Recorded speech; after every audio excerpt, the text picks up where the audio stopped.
Friends அனைவருக்கும் வணக்கம். இன்னைக்கு நம்மளோட சேனல்ல நம்ம என்ன பார்க்க போறோம் அப்படின்னு கேட்டிங்கன்னா, ஒரு மனுஷனுக்கு தூங்குறது எந்த அளவுக்கு முக்கியமோ அதே மாதிரி ஓவரா தூங்குறதும் பல பிரச்சனைகளை கொடுக்கும். அதை பற்றி தான் இன்னைக்கு நம்ம பார்க்க போகிறோம். ஒரு நாளைக்கு 7லேருந்து 8 மணி நேரம் தூங்குறது அப்படின்றது ஓகே.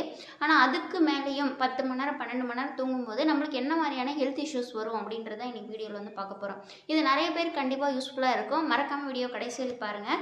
நம்மளோட சேனலில் கொஞ்ச நாளாக வீடியோஸ் வந்து லாங் வீடியோஸ் போடல. இனிமேல் ரெகுலராக வீடியோஸ் வந்து போடுறதுக்கு நான் ட்ரை பண்ணுறேன். இப்போ வாங்க வீடியோக்குள்ளே போகலாம். அது வந்து தலைவலி.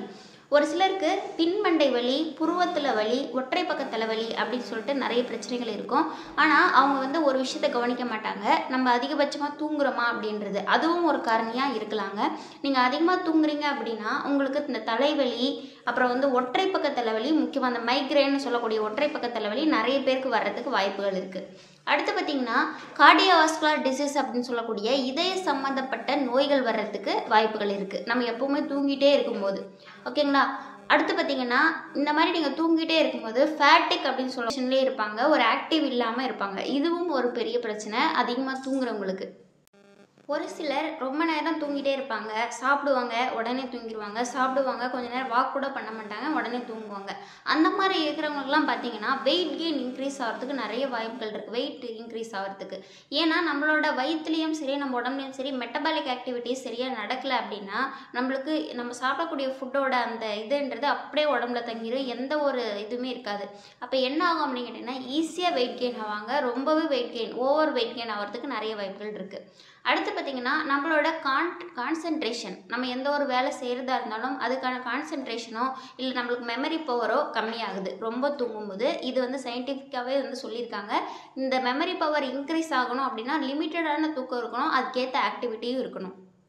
அடுத்து பார்த்திங்கன்னா ஒரு சில சயின்டிஃபிக் ஸ்டடீஸ் என்ன சொல்லுது அப்படின்னு கேட்டிங்கன்னா, ஒரு சிலருக்கு இந்த டயபெட்டிக் இன்க்ரீஸ் ஆகிறதுக்கான ரிஸ்க் இருக்குது. அதாவது அதிகமாக தூங்குறவங்களுக்கு டயபெட்டிக், அதாவது டைப் 2 டயபெட்டிக் வந்து இன்க்ரீஸ் ஆகிறதுக்கான ரிஸ்க் இருக்குது அப்படின்னு சொல்லியிருக்காங்க.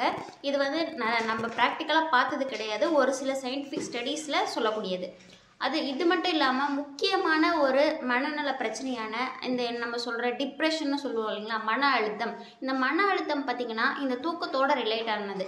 அப்போ நம்ம ஓவராக தூங்கும்போதும் நம்மளுக்கு டிப்ரெஷன் அப்படின்றது இன்க்ரீஸ் ஆக வாய்ப்பு இருக்குது, இல்லை தூங்காமல் இருக்கும்போதும் டிப்ரெஷன் அப்படின்றது அதிகமாக வாய்ப்பு இருக்குது.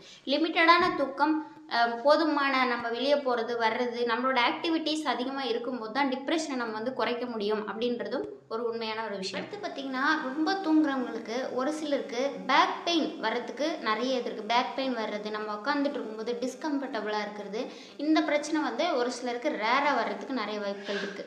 நம்ம உட்காந்துட்டு இருக்கும்போதே நம்மளுக்கு வந்து பின்னாடி வந்து வலிக்கிறது, நம்மளால் நகர முடியாமல் போகிறது, ஒரு சிலருக்கு சீக்கிரமாகவே வந்து நின்றுட்டே இருந்தால் நல்லாயிருக்கும், உட்காந்தா ரொம்ப கஷ்டமாக இருக்கும். இந்த மாதிரி பிரச்சனைகள் பேக் பெயினில் வர்றதுக்கு வாய்ப்புகள் இருக்குது. இந்த மாதிரி தூங்குறது எந்த அளவுக்கு நல்லதோ அதே மாதிரி ஓவராக தூங்குறதும் பல ஹெல்த் இஷ்யூஸை வந்து நம்மளுக்கு கொண்டு வரும். அது தெரிஞ்சு நம்ம 8 to 9 ஹவர்ஸ், அதாவது 7 to 8 இல்லைன்னா 9 அதுக்கு மேலே தூங்குறது வந்து நம்மளுக்கு ஹெல்த்துக்கு ஒரு பிரச்சனை கொடுக்கக்கூடிய ஒரு விஷயமாக தான் பார்க்கப்படுது. அதனால் முடிஞ்ச வரைக்கும் நம்மளோட தூங்குகிற டைமை கரெக்ட் பண்ணி நம்மளோட லைஃப் ஸ்டைலை ஹெல்த்தியாக மெயின்டைன் பண்ணுறது ரொம்ப ரொம்ப இம்பார்ட்டண்ட்டு. இல்லைனா இது வந்து பல பிரச்சனைகளை நம்மளோட ஹெல்த்தில் வந்து கொண்டு வரும். இப்போ நான் சொன்ன இந்த டிப்ஸ் வந்து கண்டிப்பாக உங்களுக்கு யூஸ்ஃபுல்லாக இருந்திருக்கும் அப்படின்னு சொல்லிட்டு நினைக்கிறேன். யூஸ்ஃபுல்லாக இருந்துச்சுன்னா நம்மளோட சேனலை மறக்காமல் சப்ஸ்கிரைப் பண்ணிவிட்டு இந்த வீடியோக்கு ஒரு லைக் பண்ணிடுங்க. உங்களோட ஃப்ரெண்ட்ஸ் அண்ட் ஃபேமிலிக்கும் இந்த வீடியோவை ஷேர் பண்ண மறக்காதீங்க. பாய்.